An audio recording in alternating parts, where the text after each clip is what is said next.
First this morning, many visitors are lured to New Zealand for the adrenaline rush of adventure tourism. But is the industry getting too dangerous? There's been a series of fatal accidents in adventure sports in the last 10 years, many of them in Queenstown, including 2 rafting deaths in the Shotover River and a Greek tourist who was killed after falling from a tandem hang glider. A court case is currently underway in Palmerston North, in which Alistair McWannell of Craig Adventures is facing a manslaughter charge over the death of an 18-year-old girl who died while bridge swinging in March this year. And a Queenstown riverboarding company will be sentenced today in connection with the death of an English tourist. Mad Dog Riverboarding pleaded guilty to 2 charges under the Health and Safety and Employment Act after 21-year-old Emily Jordan drowned during one of its trips in April last year. Maritime New Zealand says that case is a wake-up call for the entire industry. Shortly we'll speak to its investigations manager, Steve van der Splinter, and also to the Tourism Industry Association, which represents adventure tourism operators. But first I'm joined by Chris Jordan, the father of Emily Jordan, who was killed while riverboarding. He's in Queenstown for the court case. Hello, Chris. Good morning, Lynn. Yes. Emily was just 21. Mm-hmm. Do you think she had any idea that riverboarding was so dangerous? Because she was actually very experienced in water sports, wasn't she? Yes, I mean, she was a paddy diver. We'd done a lot of diving together. She was a skilled sailor. I mean, we used to race Hobie cats in the UK, and she'd done a lot of offshore sailing with me, so she certainly knew the water well. No, clearly, I mean, if she'd have been told, and I think Johnny said this as well, of the risks that were involved, I'm quite sure Emily would not have done this. I mean, she was a very sensible girl. She got her first in law in the UK the year before, and she knew what was right and wrong. But to be perfectly honest, on the day, obviously there were extraordinary circumstances going on that meant it was particularly dangerous that day. And this is the issue I have: is how can a company actually set up and operate in the way that Mad Dog was operating, and be allowed to do it over many years, it appears. Should I just explain some of the reasons behind that? Yeah, I mean, take us through, what were the extenuating circumstances, those particular circumstances that day that made it perhaps more dangerous than others? Well, to go back a stage, basically, I mean, Mad Dog were operating with buoyancy aids, which, in my opinion, and I think in the opinion of others now, are completely inadequate. I mean, the buoyancy on them it appears to me to be minimal. I'd like that the tested in any case, and clearly without the correct. Well, then they are buoyancy aids. They are not life jackets. I mean, they're significantly smaller than the ones that are used in rafting in this country, which I just find extraordinary, because with rafting you're in a craft. The buoyancy aids themselves, and of course the operation were running without any proper training. They had 2 SOPs running, it appears, not one. They hadn't identified the dangers in the rivers in any case. This is all pre the trip, and they had no training in rescue, and they weren't carrying any ropes to perform a rescue in any case. So clearly anybody was at risk at any time. Now on the day, and you may call that negligence, I call it actually a stage beyond negligence. But the problem was on the day, the river was running very low, I think as low as it had been for 3 years. And on the way up for the trip, the guides identified the rock where Emily died as a danger. Instead of saying, hold on a minute, what are we doing?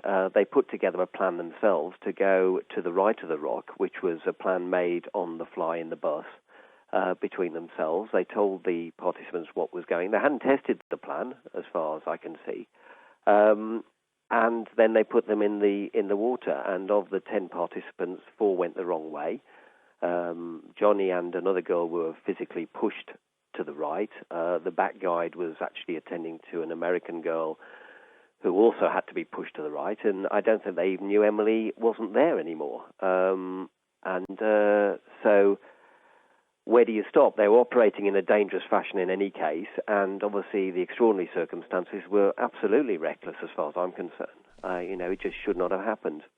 As you investigated what happened, Chris, and you've done so very thoroughly, it strikes me that you were shocked by what didn't happen. This is a series of errors, clearly, but even on a more broader sense, in your statement to the court, this degree of shock comes through. Well, over 16 months of really keeping myself to myself, because clearly with the court case coming up, it's not right to put too much in the public domain. I have been appalled by the lack of regulation that is within this sector, and I think it just doesn't apply to riverboarding. I mean, we are in contact with other parents of young British kids who have died in New Zealand too last year. And it just seems to be all over the place. I mean, these companies are not being checked. They're not being looked at. They don't even seem to be working within guidelines. And I just cannot understand how you can expect companies that are run by young people who, by default, think things will never happen to them. They are not going to self-regulate. There's all this talk now about self-regulation within the sectors. I'll be perfectly honest, I don't think that works. Who's going to, if they get together as an association, that means if they self-regulate, they've got to audit each other's companies. Who's going to do that? It means that the stronger companies, by default, will tend to take the lead within the association, but they may not be the best companies. Companies are busy, trying to make profit themselves, and it will not work. I just don't think that will work. I think it needs to be properly regulated. I had a discussion with a senior government person on Friday who said to me the industry won't be able to afford it. But hold on a minute, they're taking good money off these young people. Maybe a percentage of that could go to a regulation authority, because otherwise these tragedies will carry on happening. Yes, you make the point that really safety in this country is retrospective. It's not in any way proactive, which it should be. An accident will happen, particularly fatality. There'll be a lot of coverage of it. Yeah. There'll be an investigation. It will be thoroughly investigated. Yeah. Recommendations may be made, and then it's almost like it's buried, and then they just hope that there won't be another fatality. Is that the impression you get? Yes, indeed it is. And I've said to Maritime New Zealand, and to be fair to Maritime New Zealand, they've done a very good, thorough job in terms of this investigation, but they're always on the back foot. They go in to investigate something after it's happened. Well, surely they should have the resource to go and actually stop it happening in the first place. So risk assessments, all about. Risk assessments are all about looking at the potential dangers and ensuring they don't happen. Putting things in place up front.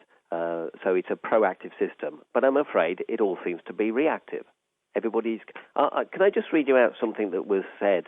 I mean, obviously I've done quite a lot of research. Something that was said in 1997 by Marty Black, the harbour master here, who I think is still the harbour master, yeah? Yeah. He said, to quote, "Somebody must check and make sure the gear is working and issue the licence, whether it is rafting, jet boating, river surfing, river sledging or boarding or kayaking. People expect the highest standards in safety and equipment from airlines. What's the difference? People are paying for it. They deserve protection. You've got to have the highest standard." He then went on to say, "To put people at risk just for the sake of giving people a thrill, that's just ludicrous. It has got to be controlled. Adventure tourism is all very well, but you do not expose people to unnecessary risk." Now, that was 97. 11 years later, Emily died in a totally unregulated activity, although it was one of the ones that was mentioned in his report. So clearly to be perfectly honest, they were empty words. He said it all, presumably for things to go away, and I think, to be fair, rafting did move forward. But I say 11 years later, my daughter died, and I think if those recommendations had been put in place then, it would have been a different story. So where does the responsibility lie, Chris? It must lie at the top. It must lie at the top. As I say, this country is well known for this extreme sport arena.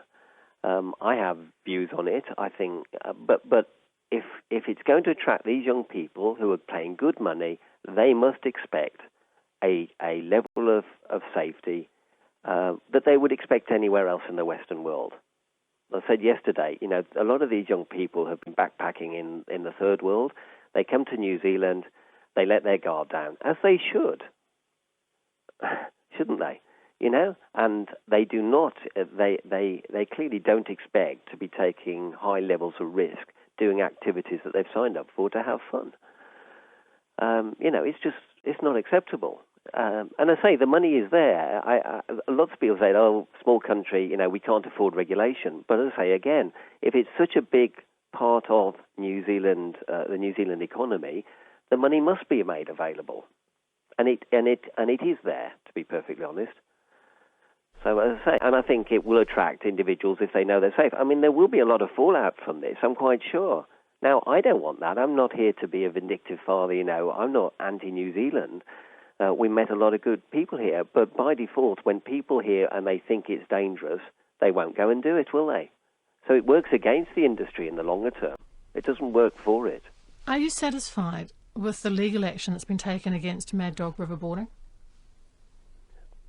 No, I'm not. I have to say that. I mean, for a company to finish up with a fine, which obviously we don't know what that is yet, for incredible negligence all the way down the line, I just find extraordinary. I mean, before I came out, I was told by a QC and the coroner in the UK that there would probably be a corporate manslaughter charge in this respect. I mean, that would be the norm, because all the way through there was incredible negligence, and on the day there was just complete recklessness. This company will get a fine, and we will get some reparation, but yikes, I mean, unless it's significant, it's a slap on the wrist to these operators, and they can carry on. What message does it give to other operators? That's the question. If they know it doesn't really affect their business in the longer term, does it really make a difference? It's interesting you said just on the coming through. I mean, there is another company I wasn't aware of facing a manslaughter charge. So where's the difference? What makes the difference between this case and that case? I mean, to me, as I say, all the way down the line, they were completely ignoring basic safety procedures, and on the day they were reckless in what they did. How far do you have to go? How important is it to you, as you deal still with the grief of losing your daughter, that something concrete, some concrete change, not just talk, comes from this and the issues that you've raised? It's vital. I didn't come here to just be, vindictive. I'm not anti in that respect. I came here to highlight that change needs to be made. It does. There's too many grieving families, and the problem is these young people become statistics, and they're not. I mean, every one of them has got, a lot of grief behind them. They leave families that are destroyed. I mean, these are young people who are going to university or have just left university, and they've got their whole future in front of them, and they come here as a safe environment to have fun. And the damage that it causes for the rest of people's lives is enormous. So things must change. There will always be an element of risk in, obviously, these activities, the same as there is. But I used an analogy yesterday. When you learn to snow ski, you snowplow at the bottom, and then you get a bit better. You go up the mountain, and one day you do it yourself, and you come. And Emily was a very good skier. We did a lot of skiing, but my analogy with this riverboarding in particular is it's like going to the top of a mountain and having 10 minutes and then coming straight down. And it is, 10 minutes instruction in the water, and then they can head off down grade 3 or 4 rivers, to me is completely ridiculous. I also have been surprised by, the number of people I've spoken to who agree with that, individuals within the industry. It's an extremely dangerous activity, without a doubt. Chris, I've got, 12 reports, just people that have written to me over the last few months of people that have had near-death experiences. The problem is the bulk of these individuals just walk away and put it down to experience and just say they'll never do it again. Chris Jordan, thank you very much. That's the father of Emily Jordan, who was killed while riverboarding near Queenstown. Well, with me now is Jeff Ensor, the Advocacy Manager for the Tourism Industry Association, and Steve van der Splinter, who's Maritime New Zealand's Manager of Investigations. Good morning, gentlemen. Jeff, I'll start with you, if I may. Chris Jordan there clearly believes there needs to be more regulation, almost pleading for more regulation in the industry. Do you agree? Well, firstly, I'd like to, extend our sincere sympathy to Chris Jordan and the loss of Emily. She will never be a statistic, and these accidents have a profound effect on families, on the organisations, and all parties will be grieving through this. So I'd just like to sort of extend that. I guess the question is, would regulation have made a difference here? And I'm not convinced it would. I think culture, leadership are bigger players in all of this. And I guess what we would always be promoting and have promoted and will continue to promote is a strong partnership approach between organisations like Maritime New Zealand and sectors of the industry. But hang on, what about, just having the right safety equipment, having ropes that could have helped get her out of that position, having better buoyancy aids? These are basic things. Are you really convinced that none of that and better training of the staff could have prevented this death? I think there's probably a whole, raft of detail around this case that has been put forward through the court. I guess going back to Chris's earlier point of the training required before someone does that activity. I'm not convinced regulators would have said that is required. And in fact, the history of that activity would show that thousands of people actually go down the river quite safely, and that's not to take away the tragedy of this event. But I'm really just saying that historically it's proven to be an activity that many have enjoyed quite safely. But if I was to sign up for an extreme sport, I would assume that the person taking me up the mountain or down the river was experienced. That would be, I would have thought common sense. I wouldn't even ask about it. I would just assume that they had the certification, they had X number of hours experience, and they knew exactly what they were doing. Sure. I think, New Zealand has got an adventure tourism industry that has grown through innovation, and some of these activities are newer than others, and of course the best practice standards, the expertise grows with time, and sometimes incidents or accidents unfortunately uncover where there were shortfalls which perhaps wouldn't have been realised during day-to-day operations, and that's part of that adventure sector. But certainly, visitors do have an expectation that they're going to get through that activity safely, but they also understand it's an adventure activity, so there is an element of risk, and it's doing all that they can practically do. Well, how do we define an acceptable risk? Because you're right. These are extreme sports. There is a degree of risk there. No one expects to die, obviously, when they sign up for something. But what is an acceptable risk? I think we need to be reassured that operators are doing all that it's fair and reasonable to do. So, I do recommend external audits of some nature. We know, Qualmark, for instance, was supportive of that. And subsequent to that accident, there are actually standards that have been established for that sector, best practice standards, that if operators go through that external audit process, they will have to meet those criteria. As with all things, particularly in the adventure sector, it is very difficult to define that. There's a whole range of different activities. What we want to see is robust training, robust recruitment, standards in place and that are being maintained. But always there will be an element of judgment and initiative required. And I guess that's always going to be a tricky one for anyone to judge, because it does rely on good judgment and initiative on any given day, in any given situation. I guess operators, it's always worth remembering that these are professional risk managers in their own right. When they get out of bed in the morning, they're actually charged with looking after their visitors, and they take that very seriously. And in fact, our industry's been built on that. Our reputation as world leaders in adventure tourism has come from being very successful risk managers. I was in Brazil last year, and 33 countries who are involved in adventure tourism all look towards New Zealand as leaders and even visit us to see what we are doing right. Why is our record so good? None of which takes away Emily's death and the impact of that. But what can we learn from that? How do we move forward from here? And it is about a united approach. It is about organisations and individual businesses working together to establish and then keep to best practice. If our operators are so good and so committed to best practice, what's the problem with having regulations?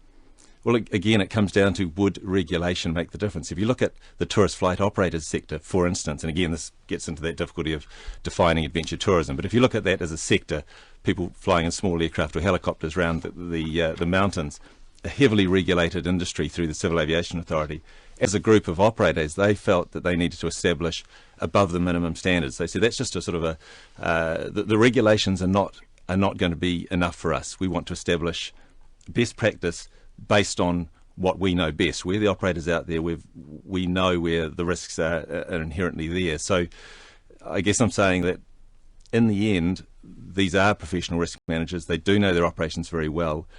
what they need is support and mentoring and some external viewing from other businesses perhaps or other organisations. It's a united effort to be the best that we can be.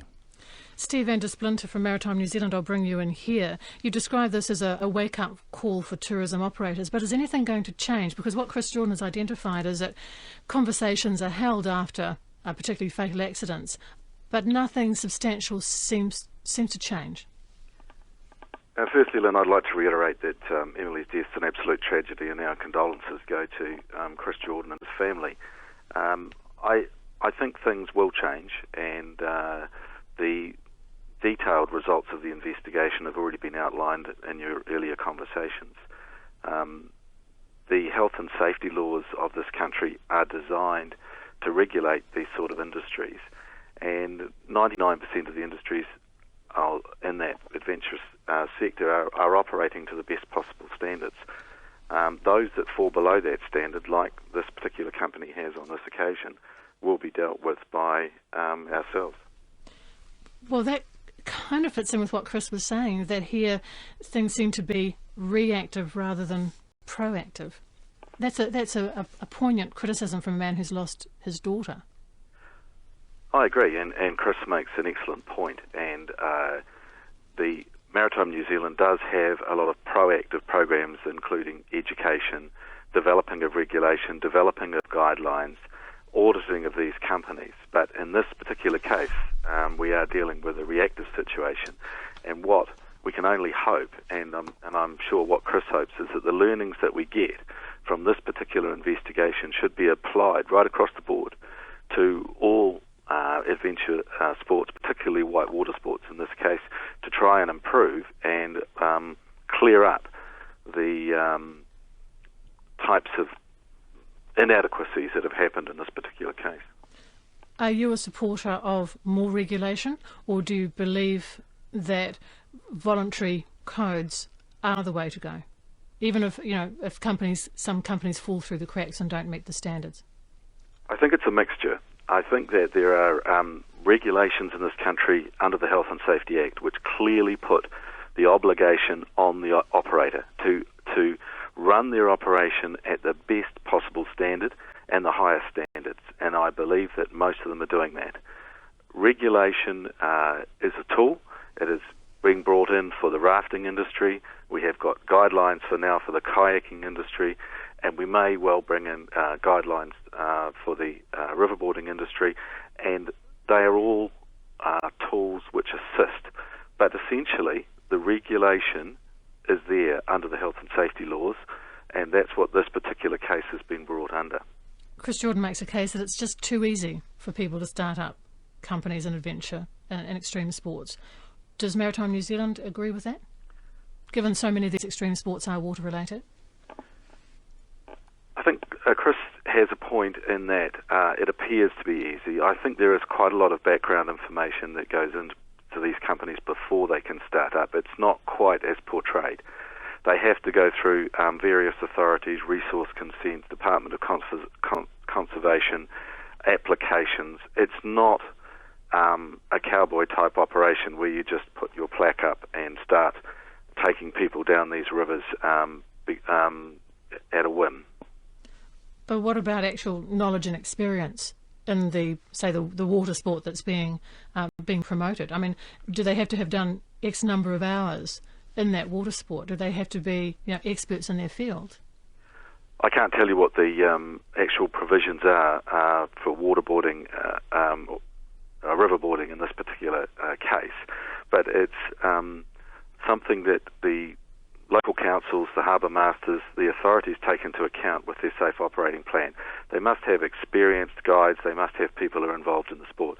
Somebody who's not had any experience would be very unlikely to be able to start up a business of this type. Are you concerned that what's on offer is getting riskier? Because riverboarding is one of the new kids on the block. I'm very sure within the next year there will be another adventure sport come through. We have a developing situation with these sports, and we are, as previously been said, quite innovative in developing new areas of adventure tourism. Riverboarding's been around for about 10 years now, and I think that we are innovative and we are developing these new things, but I don't think it's become necessarily irresponsible. As I was reading Chris Jordan's statement, he made a point about buoyancy aids, and felt very strongly that the sort of buoyancy aids being used, particularly in potentially dangerous sports like riverboarding, were inadequate. I mean, very basic things like the quality of the jackets, having one that straps between the legs, so it can't be pulled off. This kind of thing. It seems very, very basic to me. Does it not to you? It does, and the focus of this investigation has been that this company has fallen well below the safety standards, which is applicable to most of the companies in this whitewater area in New Zealand. The jackets and other items that have been highlighted in this particular court case and investigation will be taken further. We will be looking at it, and we will do whatever we can to make sure that these standards are implemented all across the country. Thank you both very much. I've been talking to Steve van der Splinter, Maritime New Zealand's Manager of Investigations, and Jeff Ensor, the Advocacy Manager for the Tourism Industry Association.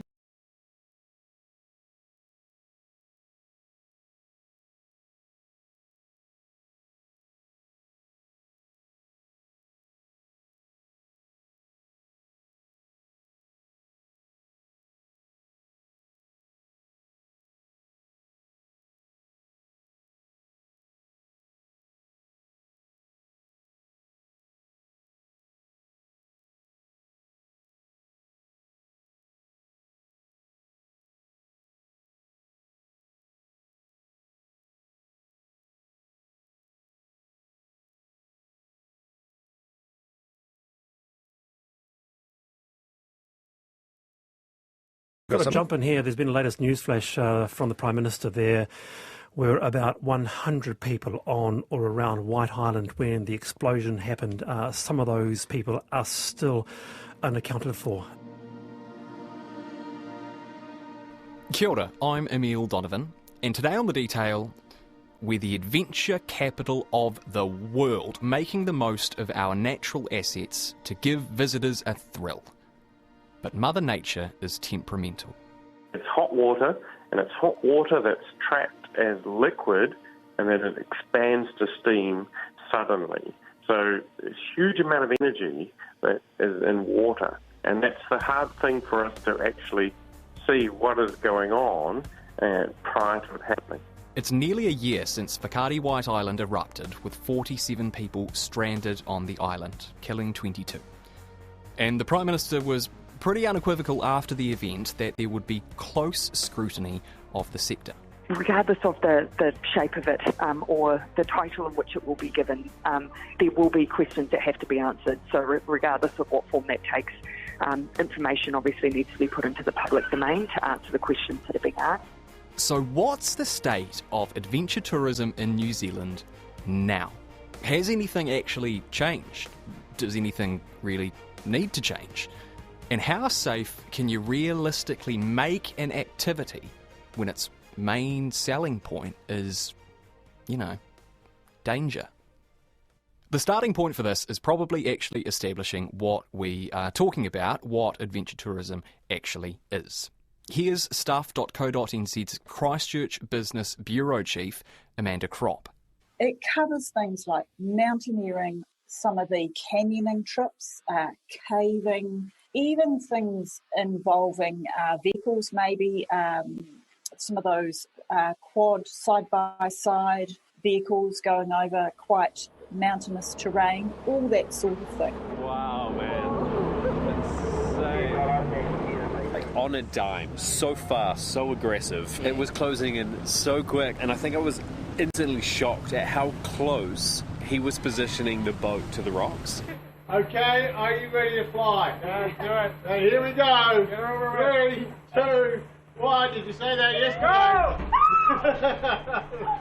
How much more awesome does that get? This is the most amazing thing ever, guys! Now, this is an important question because adventure activities are governed by regulations. So obviously there has to be some specificity as to what is and isn't included. So, an adventure activity is something you pay for. It includes things like abseiling, canyoning, glacier walking, high rope activities, mountaineering, riverboarding, outdoor rock climbing, and open water scuba diving. The emphasis is very much on the naturally hazardous kind of activities. So that includes things like avalanche, landslides, ocean surges, storms that hit very quickly, as well as the obvious geothermal and volcanic activity. I can't remember the exact date, but there was an incident where a couple of tourists were washed into the ocean near the Gannet colony at Cape Kidnappers, where there was a cliff collapse, and that caused a huge surge in the ocean, and they were injured in that. Documents obtained by RNZ show the Department of Conservation was warned a decade ago that slips and rockfalls at Cape Kidnappers were a significant and unacceptable risk to visitors. So it's those sort of catastrophic events which can affect a lot of people. Is adventure tourism an especially big or growing industry in New Zealand at the moment? Well, New Zealand's always had a reputation for adventure tourism, and Queenstown likes to sell itself as the adventure tourism capital. There are more than 300 activities or actual operators listed on the Adventure Activities Register, and that hasn't changed much in the last year.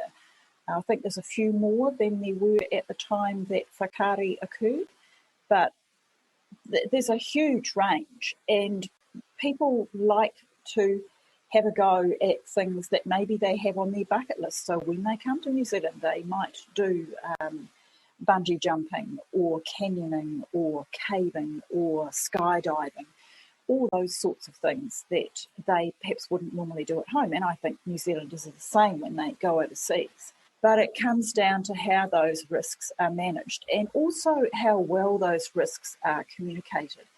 Because for me, the big issue with Whakaari, and you would have heard victims talk about this, particularly the people who were coming off that cruise ship.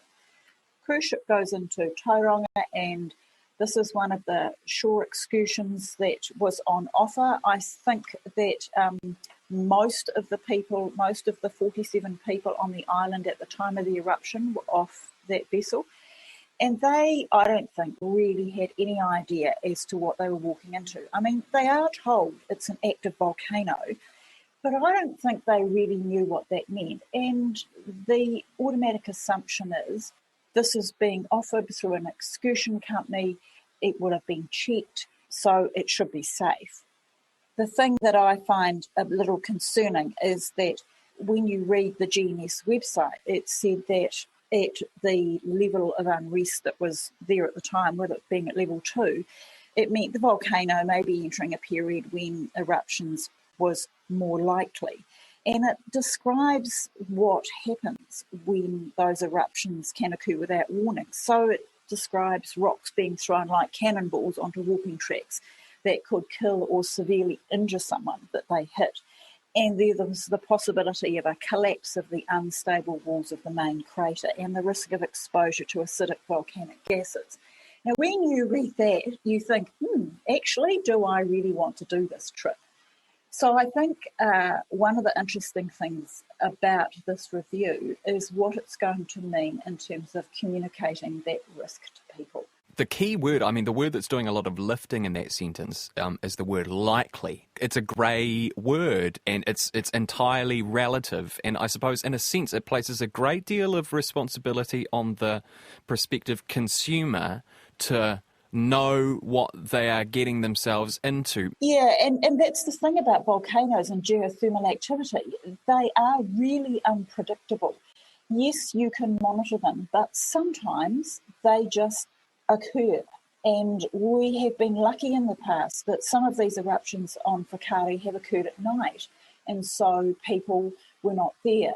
But there is absolutely no doubt that activity was greater under level 2. I was talking to someone the other day who had been fishing on a vessel quite close to Whakaari about a week before the eruption, and he told me that they ended up closing the hatches because the smell of gas and the ash was making them feel sick. So they had been fishing near the island before, and they were very aware that it seemed to be more active.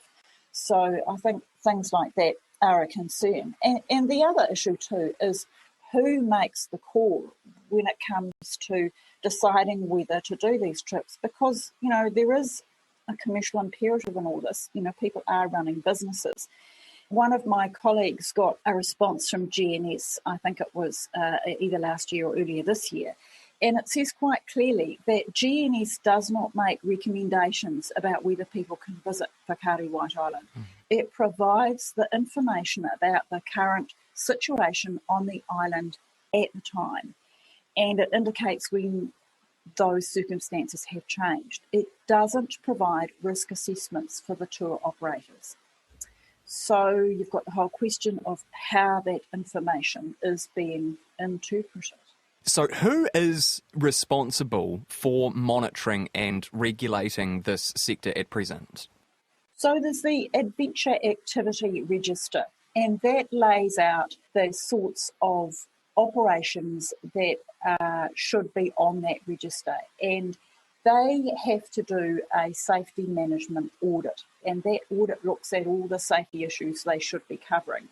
Now, those audits are carried out by certified auditors, and so they have to pay for that. So the cost sort of can range anywhere from $5,000 to $10,000.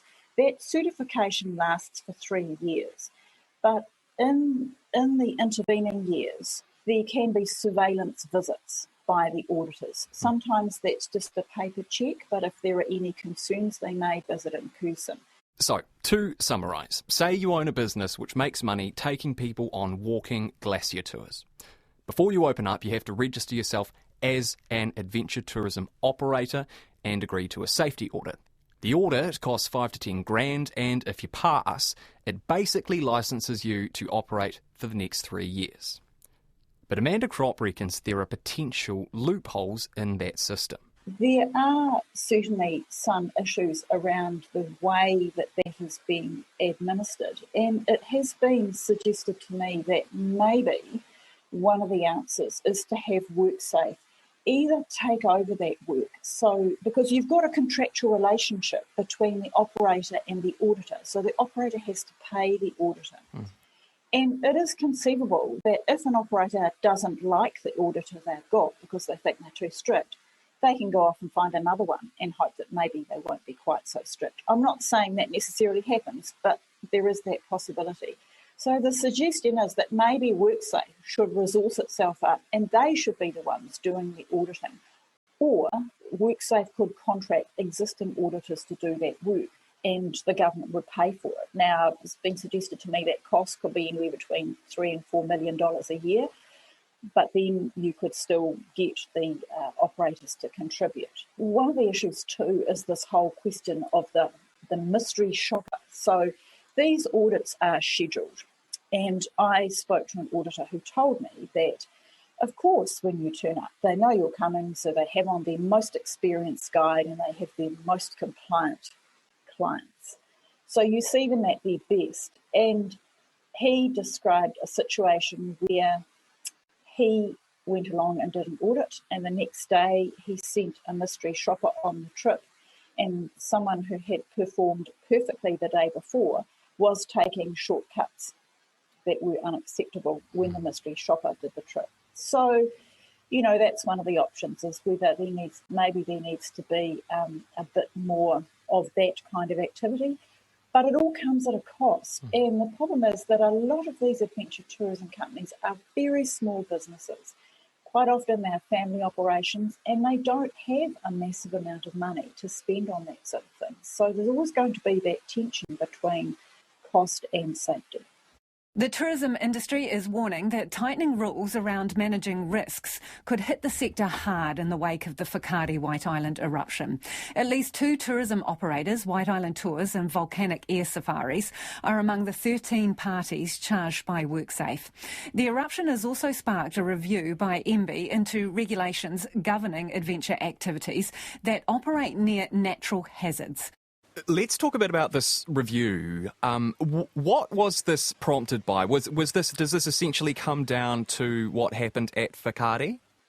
Yeah, I think there was due to be a review of the adventure activity regulations after they'd been there for a while. And then, of course, Whakaari occurred, and that prompted them to have this look. But the scope of the review does seem to be limited to naturally hazardous environments. Whether it go wider than that, I mean, you could argue that bungee jumping, the emphasis is all around the equipment, the training, the way that the jump is handled. It's not like, climbing a mountain when there's an avalanche risk, or there may be an avalanche risk. So the scope of this review is that it's going to focus on these unpredictable environments like landslide and avalanche. The other things that it's going to look at is the safety audit scheme, the role of experts, and the monitoring and reporting. So they're supposed to have these audits done, and their certification lasts for 3 years, but over that 3-year period there can be checks in between. And so it's how those checks are done. Because, White Island Tours had won a safety award. Yeah, true story. White Island Tours was named safest place to work among small businesses at the aptly named Safest Place to Work Awards in 2018. And they had passed their audit. So that's where the issue arises as to whether the system is working properly. It's honestly such a tricky area here because, part of the appeal of these activities is literally the danger. Even the regulations governing adventure tourism point this out. Adventure activity means, quote, an activity that is designed to deliberately expose the participant to a serious risk to his or her health and safety that must be managed by the provider of the activity. If you want to, you can make these activities pretty much foolproof, but then it kind of defeats the purpose, doesn't it? You can't go whitewater rafting in a swimming pool. You can't go cross-country skiing in the Antarctic Centre. In a sense, what these regulations try to achieve is impossible. The promise of order when you're paying for chaos, manufacturing a situation when you're inches from death without any possibility of actually dying. Yeah, operators are really concerned about that because they say you can't build a wall around everything. That's the whole point, but it's just a matter of managing it. One of the issues that has come up too is the whole question around near misses and the reporting of them. Now, DOC is currently having a look at whether or not it should make the reporting of near misses by people operating concessions on Crown land compulsory. At the moment, they're not. But people involved in this area have said to me, well, look, near misses are really important because they point to where maybe you need to make changes. And if you're not acting on those, that's when things can go badly wrong. And I was talking to an auditor this morning who said to me, well, I talk to people and say, well, let's have a look at your near miss register. And they say, oh, we haven't got one. We haven't had an incident in 5 years. And he simply didn't believe that. He said, you've had them, you just haven't written them down. And so that's one area that maybe could be looked at. It's that you can't put a fence around things. You can't take away every risk. But it's a matter of making sure that people are well informed and that they know what they're getting into. The great thing about White Island is that as soon as you get onto the boat, you step straight onto the active volcano. There's no hiking to do, no crazy strenuous exercise. You are right on the heart of the volcano.